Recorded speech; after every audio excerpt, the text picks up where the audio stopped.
How everybody doing today? I'm making this quick video. It should be short, but it's just addressing the system, what we all refer to as the system, and how we feel like it's failed us throughout the years. First off, I'm gonna give a quick disclaimer. I finally got a haircut, so hopefully people watch my videos now or pay attention to what I got to say. And I'm not a college graduate. I got a high school diploma. That's it. I'm only 25 years old, so I don't really know that much. You feel me? But I just want to speak my piece on it. So the whole thing for me with the system is, how can you feel like it failed you if it was never designed for you, or if it was never designed with you in mind? What I mean when I say that is, just a second, right quick. What I mean when I say that is, when you or your ancestors was brought here, you brought here to complete a job, to complete a task, or that's how the story goes anyway. So when that job was complete, it was never meant for you to stay here. But our ancestors, or our generations of our family, have made America or North America home, this continent home. If you feel like your ancestors were from Africa, or you from Africa in some way, shape, or form, then this was never meant to be your final place of residence, or where you were supposed to build your families at. The Constitution or the system could not have failed us because we weren't part of the plan. The plan was to have us come here to do our job, or what they brought us here for, and that be that. It was never designed to protect you, because post-slavery became the jail system or the prison system, and that was to imprison not just black people or African Americans, but people who broke the law. Up to this point, it's been doing its job. It was never meant to protect you or your people, or people of your color, brown or black.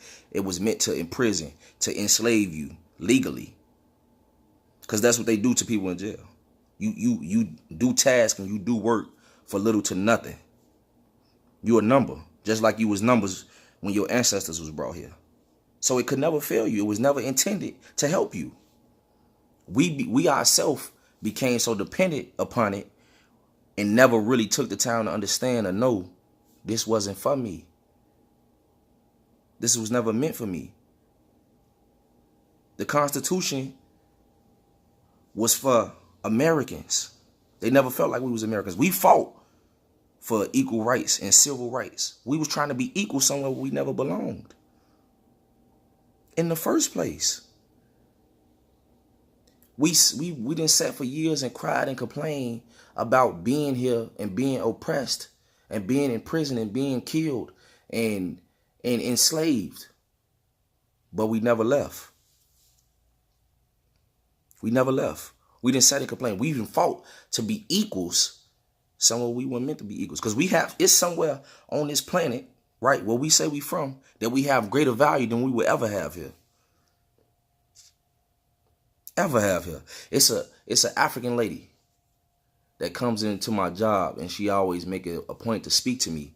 But she told me, black men don't understand how much they mean to us in Africa, and to us African women. In our hearts, we got so much love for them, but they ain't never came home. And the only excuse that we got for why we ain't never went back is we didn't know where we was going. I got news for you. For hundreds of years, we done found our way around this foreign land. When we left the South, we found our way all around this foreign land. It couldn't have been that hard to find your way back home. If you was a complete stranger here and found your way to migrate all around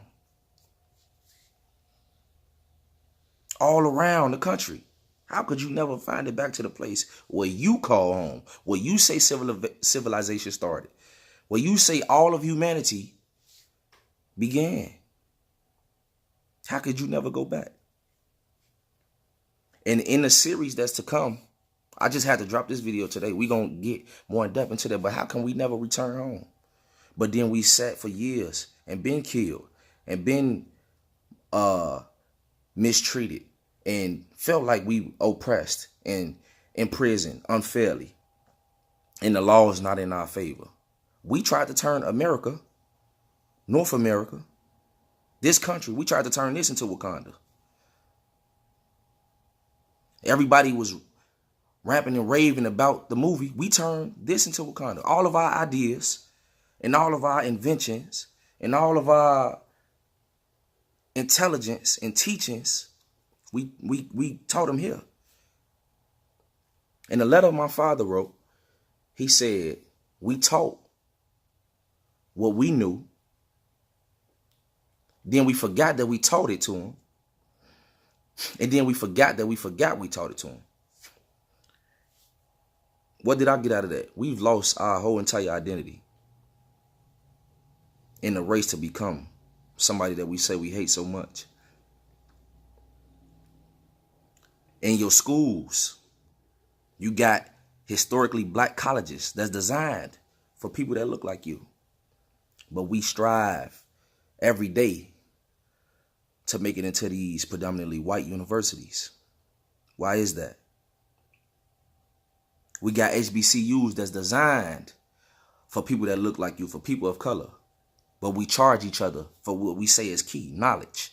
We say it's power, knowledge. But we charge each other for that knowledge instead of spreading amongst each other and rising together to govern ourselves.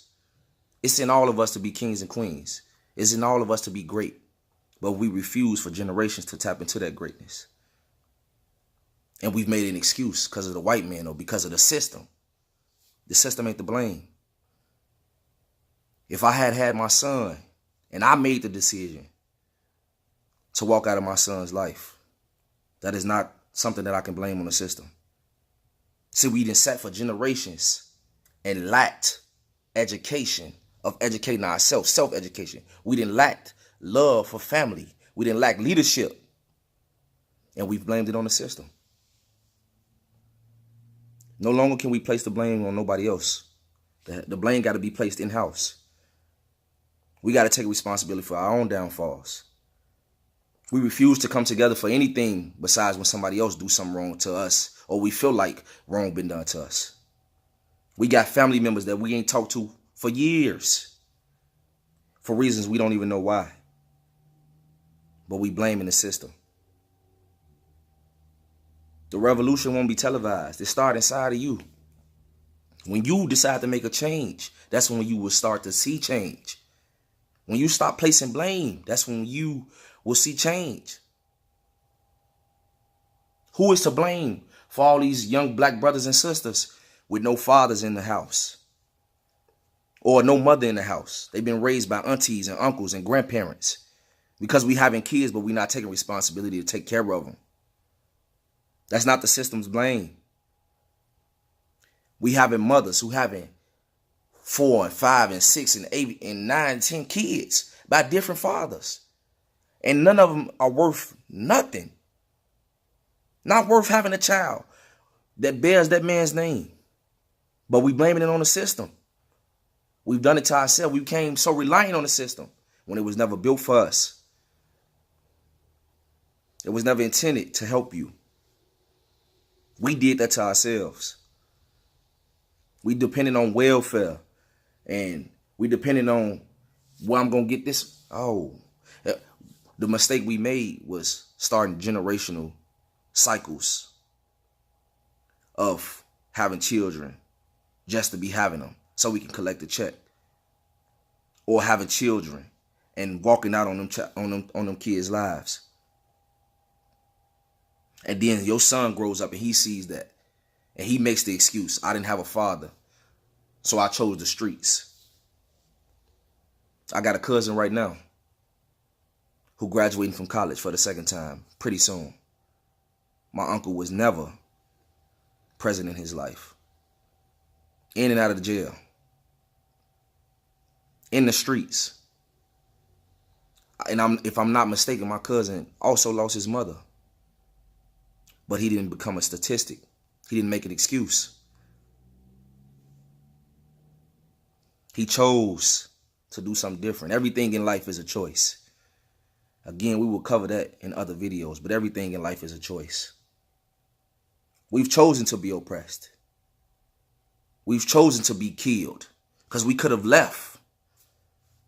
But instead of leaving and building something greater, what we say is our home, we stayed here and tried to make this home. We stayed here and tried to become equals when we're greater than. See, we fought for equality when we're greater than. We didn't know our own value. That's the problem. That's where the blame needs to be placed. Don't place it on the system. Don't make no more excuses. I got a little homework for those who decide to tune into this video. It's a few songs I want you to listen to. Wake Up Everybody by Harold Melvin and the Blue Notes. The Beautiful Struggle by Talib Kweli. And John Mayer, Waiting on the World to Change.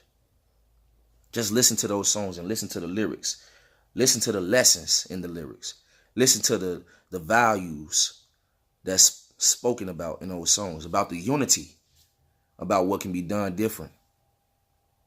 So when we take accountability for our own mistakes, that's when we can become better humans, better black people. So, other videos coming soon, and I can make this video much longer. I hope that I've gotten across my point that I needed to get across. But we got other videos where we're going to talk about this, but I just want to let y'all know something that was never designed for you could never fail you. It was never designed with you in mind. But it's enough in the world to go around for everybody to be good. All these black leaders that we got, quote unquote, or all these black millionaires that we got, what are they doing to affect change in our communities amongst the people that look like them? We got enough funds for it to be another Black Wall Street. We got enough funds for us to have our own bank system, our own school systems. We got enough. It's enough of us to say we going to choose to rise up and not be divided and stop killing each other and stop blaming one another and stop blaming the white man. It's enough of us to rise up and say, y'all don't want to give us the respect we deserve. We can take it, or we can go home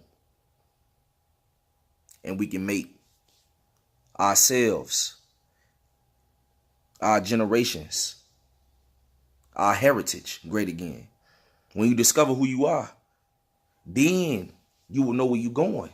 But until then, you will forever be lost. You're going to be a hamster on that little wheel because it's going to continue to be a cycle. Let's do something different. Let's empower our children. Let's listen to what they got to say. Let's empower our brothers and our sisters, our aunts and our uncles. Let's stop killing each other's dreams. Let's support. Just because what I'm saying you don't agree with don't mean it ain't somebody else that you know that may agree with it. And it can be in any video. It can be on any platform. You know me. We done broke bread together at some point. Share this knowledge with somebody, even if you don't agree. Take the time. However long this video may be, take the little time to just hear what I got to say. I may not have reached all my points, but trust me, the videos is coming. Share this video for me, please. Comment on this video for me, please. Like or dislike, however you want to go. But it's a conversation that got to be had. Until the next time, it's nothing but infinite peace, infinite love, infinite wisdom, knowledge, health and wealth. Prayed upon you. Love all y'all. And we out.